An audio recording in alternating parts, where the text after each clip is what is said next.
Tossa de Mar is a municipality in Catalonia, Spain, located on the coastal Costa Brava, about 100 kilometers north of Barcelona and 100 kilometers south of the French border.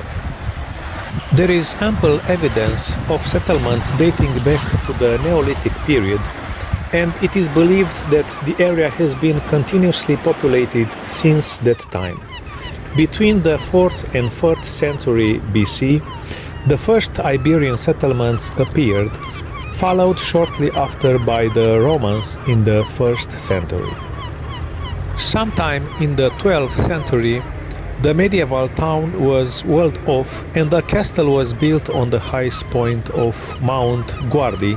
The castle was to be subsequently replaced by a windmill, and this in turn by a lighthouse which is still operational. By the year 1500, the first houses were built extramuros to accommodate population growth. This process was greatly accelerated during the 17th and 18th centuries, shaping an urban configuration that was to remain practically unchanged until the arrival of mass tourism in the 1950s. Contrary to popular belief that Tossa has traditionally been a fishing town, in medieval times and until the arrival of tourism, the local economy was mostly based on agricultural production, principally grapes and cork. Fishing has traditionally been a relatively minor contributor to the village's economy, although it has consistently provided an alternative source of income in times of economic crisis. A small fishing industry is still active as of 2005 and occupies a few members of local fishing families. Most of their captures are sold to local restaurants and in the fish markets in neighboring Blanes and Sant Feliu de Guíxols. Cliffs, pinewoods, coves and beaches make up the coastal profile of the county of La Selva, the setting for Tossa de Mar. The most southerly sector of the Costa Brava offers tourists an incredible range of history, art and leisure on the shores of the Mediterranean Sea. This town in the province of Girona makes available to travelers a wide and varied range of accommodation made to measure for all tastes. The cuisine, another of the cultural riches of this area, will convince the most refined palates. Tossa de Mar has three main beaches. The Tossa beach in front of downtown. This beach is enclosed to the west by the medieval castle and it is 380 meters long and 60 meters wide. On the other side of the bay is La Mar Menuda beach. It has all the usual services and facilities.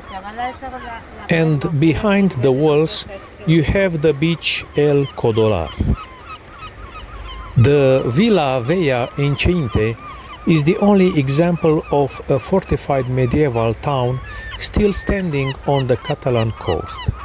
Its present appearance dates back to the end of the 14th century.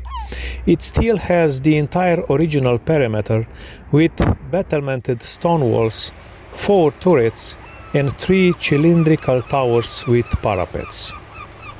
At the highest point, where the lighthouse stands today, was until the beginning of the 19th century the castle of the abbot of the monastery Santa Maria de Ripoll, the territorial lord of the town.